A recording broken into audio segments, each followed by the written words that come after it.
CPAC. It was my honor to serve in President Donald J. Trump's first term as his ambassador at large for global criminal justice. And I want to hearken back to a little bit of history here. In 1950, the Joseph Stalin-installed government of North Korea invaded South Korea to seek to overrun it, and in that conflict, a US-led coalition of 20-some countries repelled the communist aggression at the price of 50,000 American casualties. I honor the blood that was spilled by American soldiers to keep the whole peninsula from being one big North Korea, which is the most oppressive, darkest, most unjust place on planet Earth, and believe me, I know of many such places around the world, and it is number one in that regard. Now, South Korea stands on the edge of a cliff.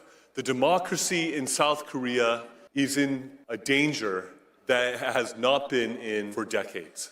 President Yoon, who loves America, who was strongly and staunchly allied with the United States of America, has been impeached and is in danger of being prematurely removed from office. Why? Because he had the courage to stick out his neck and say that there are things that are amiss in South Korea because there have been many indications of election fraud. Thing about that, I think, here in the United States. And there is a parallel situation going on. President Yoon, indeed, has been called the Donald Trump of Asia.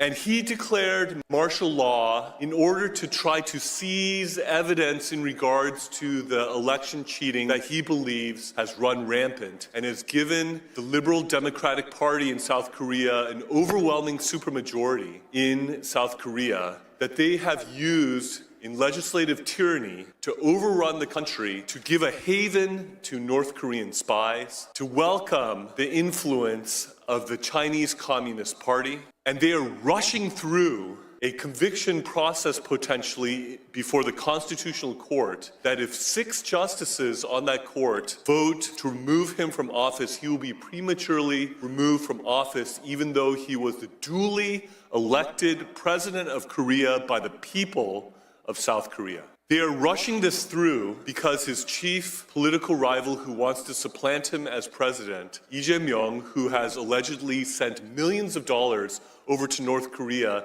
against US sanctions and against the UN Security Council sanctions, who has aligned himself with North Korea and with the Chinese Communist Party, is himself accused of various crimes that if he is convicted, he would be disqualified from being a candidate for president of South Korea. So there is a legal and political race going on to try to convict and remove President Yoon before Lee Jae-myung is disqualified for running for president of Korea in the emergency election that will ensue if Yoon is removed. This is an issue for which freedom-loving, democracy-loving Americans should not be neutral. This is a situation where our government and our people should stand with our allies in South Korea and with President Yoon and stand up and be counted and let the world know that the robbing of democracy and the destruction of democracy,